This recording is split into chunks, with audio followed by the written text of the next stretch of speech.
চিকিৎসার জন্য, সেবা শুশ্রূষার জন্য একটা হাসপাতাল দরকার।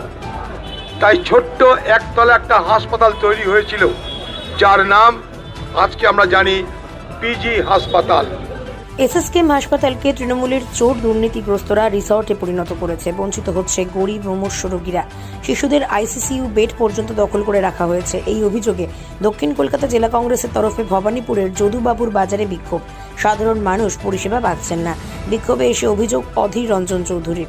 জিজ্ঞাসাবাদের হাত থেকে বাঁচতে এসএসকেএমে আশ্রয় নেন শাসকের নেতারা। অভিযোগ প্রদেশ কংগ্রেস সভাপতির। অধীর চৌধুরীর নেতৃত্বে মিছিল করে এসএসকেএম এর ডিরেক্টরকে ডেপুটেশন জমা দিলেন কংগ্রেস। নিয়োগ দুর্নীতি মামলায় টানা দীর্ঘ সময় এই হাসপাতালেই ভর্তি ছিলেন কালীঘাটের কাকু। আর এমনই এক পরিস্থিতিতে সাধারণ মানুষরা আদৌ কতটা পরিষেবা পেয়েছেন এই হাসপাতালে?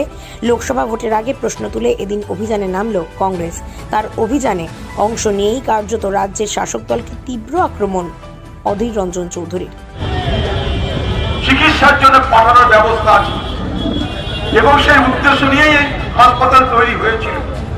আজকে সেই উদ্দেশ্য থাকলেও মানুষ সেই সুযোগ থেকে বঞ্চিত হচ্ছে। সেখানকার বড় বড় ওয়ার্ড, বিখ্যাত ওয়ার্ড সব দখল করে বসে আছে অপরাধীরা।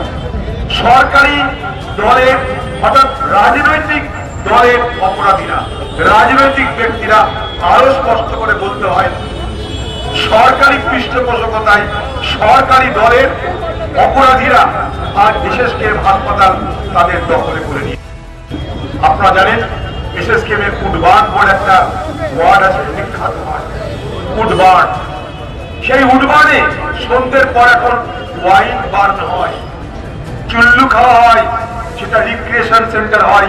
তৃণমূলের সেই সমস্ত নেতাদের যারা পুলিশের হাত থেকে, যারা জিজ্ঞাসাবাদের হাত থেকে বাঁচার জন্য হাসপাতালে আশ্রয় নেয়। ব্যুরো রিপোর্ট, খবর আজকে।